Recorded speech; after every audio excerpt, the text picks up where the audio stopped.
Hi everyone, it's Karen here and welcome back to my channel. Today I have a brand new tutorial as a part of the Mixed Media Mania YouTube hop. A few of us have gathered to create a video and have everyone hop along through the videos, and you can watch amazing inspiration and also win some fabulous prizes. We have some amazing sponsors, and look below in the description area so you can see what each sponsor is giving away. So stay tuned till the end of the video so you can see how you would be eligible to win all these amazing prizes. For this YouTube hop, I created an altered horse using our mechanicals and rusted mediums. The links to all the products are listed below in the description area, and I will try to list as many as I can. Some of the metals I might not find for listing because they might be old, but you can use any type of elements to embellish any type of project. So I just wanted to find embellishment that would make it look as realistic as possible. To begin with, I started with a paper mache horse that I actually got at Target. It's actually a unicorn, and I did cut the horn off because my daughter really wanted me to make her a horse. She's been asking for me to make her a horse for a long time. And I was going to alter one of her horses. She has a lot of toy horses, and some of them she doesn't care for anymore, so I thought I would alter one of hers. However, when I saw this unicorn in the store, I thought this would be the perfect one. That way she doesn't have to give up on any of her horses. All I did is took some Prima Finnabair heavy white gesso and gave the horse a coat all over. I only gave it one coat as I knew I was putting other mediums, and I knew it wouldn't be necessary to put more than one coat as everything will be covered. I heat set the gesso really well, and then I took some Prima Finnabair paper paste to create some texture. All I did is take the paper paste and using a palette knife, I just rubbed it on top of the horse in different places to create that horse hair and make it look more authentic. So all I did is just add the actual paste all around the horse just so it would create a lot of that really nice rich texture, as my daughter really wanted it to look authentic. I wanted to show you all the details on this horse, this altered horse. I really wanted to make it mechanical but also a little bit realistic because my daughter really asked me to have a realistic type of horse. But because it's a 3D and it's because it's an odd shape, I couldn't show you how I'm gluing all the metals. So what I wanted to do is I wanted to go through what I glued so I can show you all the details before I actually painted. That way you can really see what I used. So I really thought these were cool. These are the wings from Tim Holtz, and also the buckles, the belt buckles. I thought that was perfect to kind of make it look like a saddle. I took one of the wood plaque metal embellishments from Prima, and that kind of makes it kind of has like a horse shape, but it made it look like a saddle. And I did the same thing on both sides. So their two wings are here and the saddle is coming down from it. I used lots of different gears. Some of them are from Prima, some of them are Prima Finnabair, some of them I've gotten off of eBay, Amazon, different places. I'll list those below. And as you can see, I put them in different places. And I also glued, I thought this was cute, two little zippers hanging off both sides. So if you can see, they're hanging on one side and in the other. I also decorated the bottom of the feet. Oh, I think I lost one of them. I have to put one on. I decorated the bottom of the feet with some gears so they would be looking like horseshoes, but instead of horseshoes, gears. And I added lots of cute elements. The leaves I wrapped around the leg.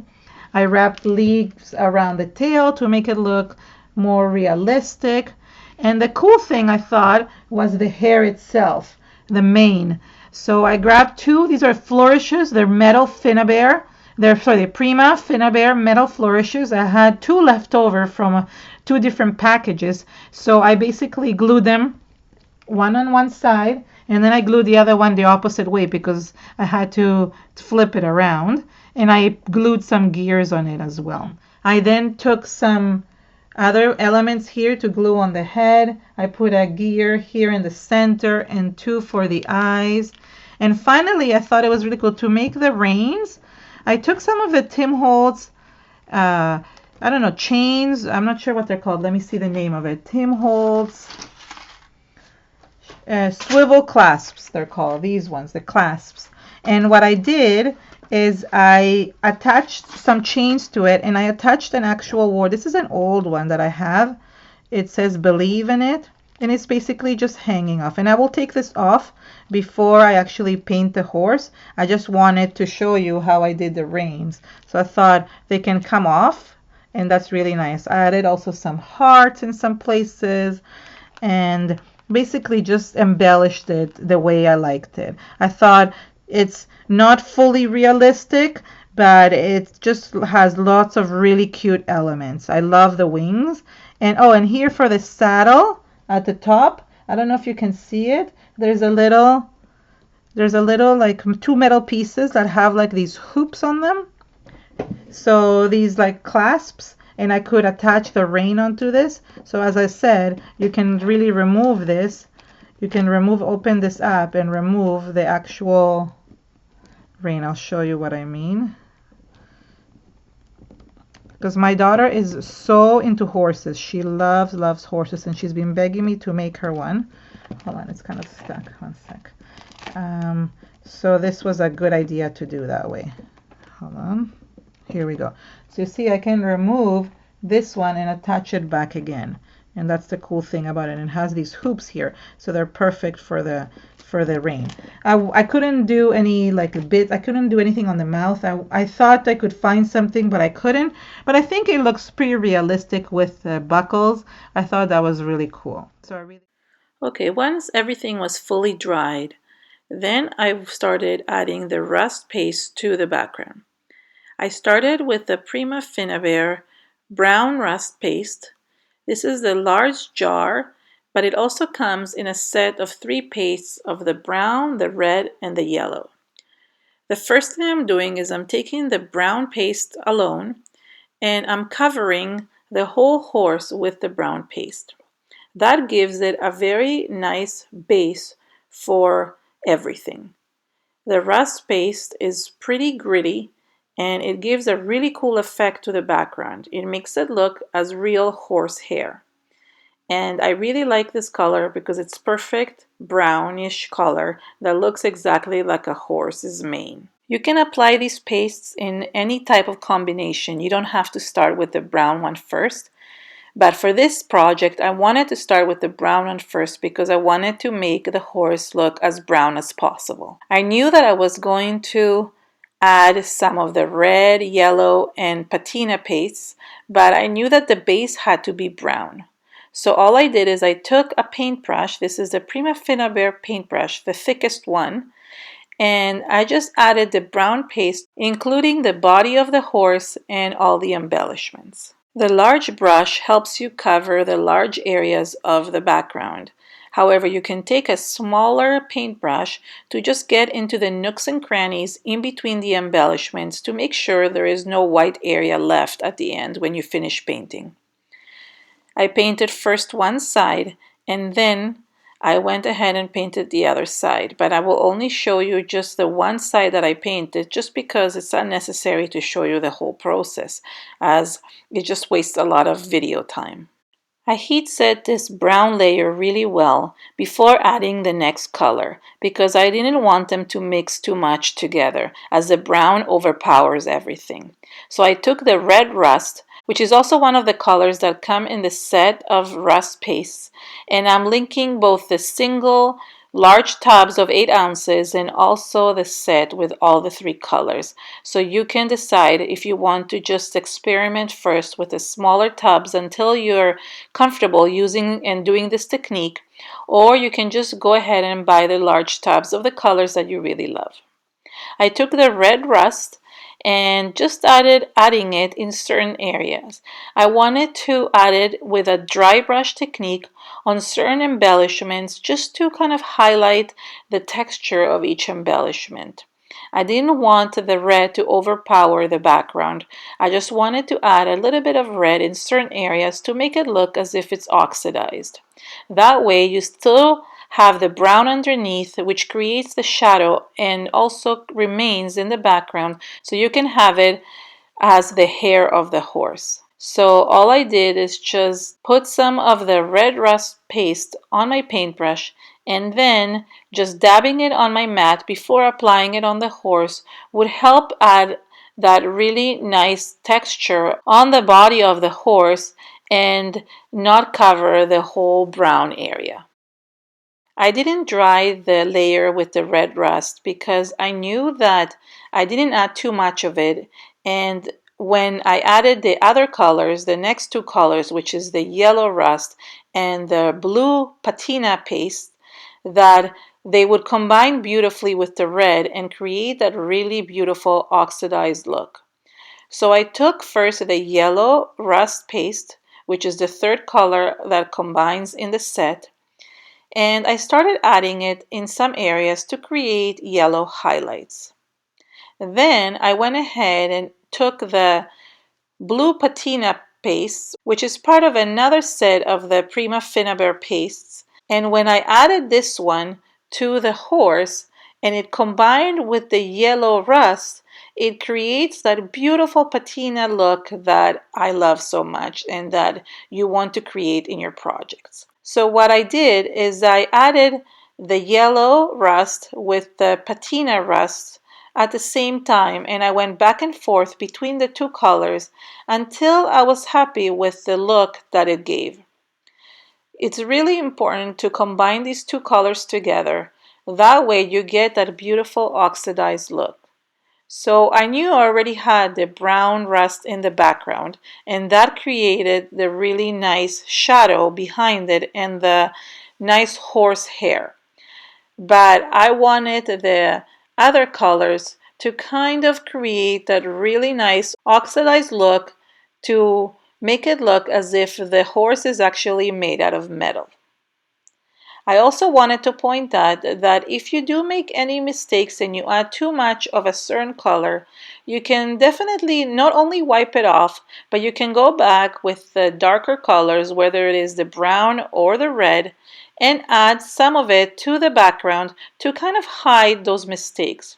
So you can continue combining the different rust pastes until you're happy with the way they turned out. I am showing you how I'm working with this horse only on one side, and then I'm going to turn the horse around and work on the other side, but I might not show you everything because it's just redundant to show you the same steps over and over on all sides. Since this is a 3D object, it's really hard to have it shown from all different sides. So I just want to show you the technique specifically, and you can go ahead and apply it to any type of project. It doesn't need to be a horse. It doesn't have to be these specific metals. It just makes it look really good when you combine all these colors together. And sometimes a good idea is to dry things up in between layers so that way you can add a little bit more of the different colors that you're adding. The blue patina paste comes with also in a set with two other pastes. It comes with a brass metallic color and also with a mint green, which is a little bit lighter than this turquoise looking color. However, I love working with these four colors the most. I find that they give the best rusted effect to any project. So the brown, the red, the yellow, and the blue make the best combination that I love using in all my projects. I really love combining these pastes together to create that really cool oxidized and rusted look to any project. And you can use any type of material, no matter what they are. They could be plastic, they could be metal, wood, or even paper. And these pastes will give you an amazing cover on any type of surface. And you don't even need to prime it. You see here that I did add the white gesso. I actually didn't really need to add the white gesso because, as you can see, the brown covered everything beautifully. However, the reason why I had added white gesso to begin with is because I really wasn't sure what I was going to do. I didn't know that I was going to add rust paste. I thought I was going to go in a different direction, and then I changed my mind and ended up using the rust paste. So this is why I went with the white gesso. Otherwise, I could have put the rust paste directly on the background because I've done that before and they are perfect and give a great coverage. Once I was finished doing both sides of the horse, I took some Prima Finnabair Metallique waxes and started adding them as highlights on the embellishments. First I started with the vintage gold, and then I took the aged brass, which are two of my favorite colors, and all I did is just add some highlights on all the embellishment using my index finger. I like using my finger because it's really an easy way to control where the wax goes, and it adds some beautiful highlights to all the textures and embellishments on any project. And because this project had so many beautiful textures and different embellishments, it really added a beautiful finish. You can definitely add the same waxes with a paintbrush as well. I kept on turning the horse around to just add the wax in all the different embellishments on the face, on the legs, and also to highlight that texture from the rust paste and that grittiness that it had on the background. That really highlighted that horse hair really well, and it made it look more realistic. To get into those areas where my finger cannot reach, I took a small stipple brush or a blending brush and I dipped it into the wax and then just used it to add some more highlights in those areas that I couldn't reach. These brushes are perfect for the waxes and many different companies make them. Specifically, Prima and Finnabair has their own set of brushes as well as Holtz. So these are really great to use for any type of project and they work perfectly with the waxes. To add a few more reddish highlights, I took another wax called Rich Copper and I added it in some areas and on some embellishments again. These three colors of the waxes are my favorite. I tend to use them in all my projects. I love the vintage gold, the aged brass, and the rich copper as they make everything look very antique and vintage. So by adding this rich copper as highlights on some of the embellishment, it brought in that rusty red look that you can see in old antique furniture or in something that has been sitting there on a bookshelf for many, many years. So all these products combined made this horse look as if it's some antique horse toy that has been sitting on a shelf somewhere for a very long time. Thank you so much for watching and for joining us today on the Mixed Media Mania YouTube hop with all my really talented friends. Go ahead and hop through all the YouTube channels as I've listed them below in the description area where all the embellishments and supplies are as well. I also have the video for the next channel that you're hopping to listed at the end of my video. So all you have to do is just press the link and go to the next one. There's also so many prizes being given away. Each person is giving away one choice of digital images from Amwow Studios and a grab bag from Viva Las Vegas Stamps. We also have so many amazing sponsors and each one of them is giving away an amazing prize. To be eligible to win, you have to be a subscriber of each of the channels and comment on the videos. Prizes will be chosen on random from several videos in the hop and will be announced on May 4th. Thank you so much. Now hop on to the next video. Have an amazing day. Bye.